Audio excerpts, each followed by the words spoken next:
स्वागत है आपका बी न्यूज नेशन में। मैं हूं आबिद हुसैन शेख।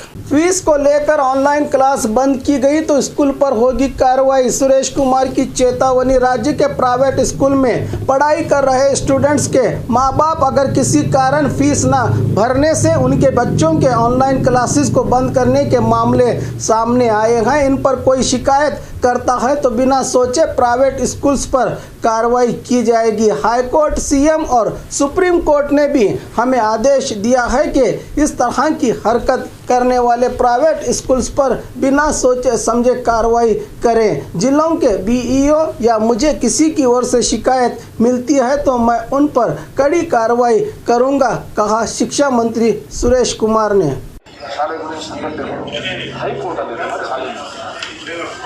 ಹೈಕೋರ್ಟಲ್ಲಿ ವಿಚಾರಣಾತ್ಮಕದಲ್ಲಿದೆ. ನಾವು ಕೂಡ ಯಾಕೆ ಮೂವತ್ತು ಕಡಿತ ಮಾಡೋದು ಅಂತ ನಾವು ವಿವರಿಸಿದ್ದೀವಿ. ಈ ವರ್ಷ ಮತ್ತೆ ಇದೇ ಸಮಸ್ಯೆ ಸ್ಟಾರ್ಟ್ ಆಗ್ತಾ ಇದೆ. ಈ ವರ್ಷವೂ ಕೂಡ ಪೋಷಕರ ಆರ್ಥಿಕ ಸ್ಥಿತಿ ತುಂಬ ಸುಧಾರಿಸಿ ಶಾಲೆಯವರು ಹೇಳೋದೇನು, ಇವರು ಫೀಸ್ ಕಟ್ಟದೇ ಇದ್ದರೆ ನಾವು ಮತ್ತೆ ಈ ವರ್ಷ ಶಿಕ್ಷಕರಿಗೆ ಸಂಬಳ ಕೊಡೋಕ್ಕಾಗುತ್ತೆ.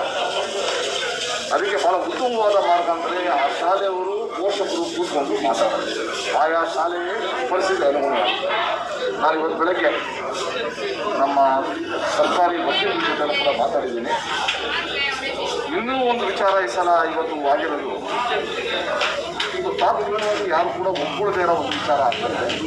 ಅದು ಅಂತಂದರೆ ಕೆಲವು ಶಾಲೆಗಳೇ ಖಾಸಗಿ ಫೈನಾನ್ಷಿಯಲ್ಸ್ನ ತರಿಸಿ ಪೋಷಕರ ಜೊತೆ ಲಿಂಕ್ ಮಾಡಿಸಿ ಪೋಷಕರು ಫೀಸ್ ಕಟ್ಟೋದಕ್ಕೆ ಆ ಫೈನಾನ್ಷಿಯಲ್ಸ್ ಹತ್ರ ಸಾಲ ತಗೋಬೇಕು.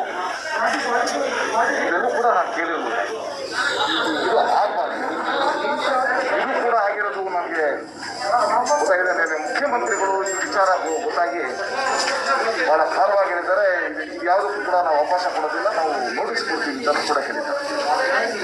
ಸೊ ಇವತ್ತು ನಮಗೆ ಪೋಷಕರ ಜರ್ಜರಿತವಾಗಿರುವ ಆರ್ಥಿಕ ಪರಿಸ್ಥಿತಿಯನ್ನು ಕೂಡ ಬಿಟ್ಟಿದೆ. ಕಳೆದ ವರ್ಷದಿಂದ ಖಾಸಗಿ ಶಾಲಾ ಶಿಕ್ಷಕರು ಅವರು ವೇತನ ಸಿಗದೇ ಇರೋದು ಕೂಡ ಗೊತ್ತಿದೆ. ಇವೆರಡನ್ನೂ ಕೂಡ ನಾವು ಬ್ಯಾಲೆನ್ಸ್ ಮಾಡಬೇಕು. ಅದಕ್ಕೆ ಹೈಕೋರ್ಟಲ್ಲಿ ಇವಾಗೇನು ಮ್ಯಾಟರ್ ಪೆಂಡಿಂಗ್ ಇದೆ, ಈ ವಿಚಾರನೂ ಕೂಡ ಅವ್ರ ಮುಂದೆ ನಾವು बाघमारे हॉस्पिटल में दांतों की बीमारी से जुड़े हर तरह का किया जाता है इलाज, जिसके माहिर oral and maxillofacial surgeon doctor शान करीमी करेंगे आपका उम्मीद से भरपूर इलाज। तो आज ही विजिट कीजिए बाघमारे मल्टी स्पेशलिटी हॉस्पिटल, सकाफरोजा सरकारी उर्दू स्कूल नंबर 4 के पास।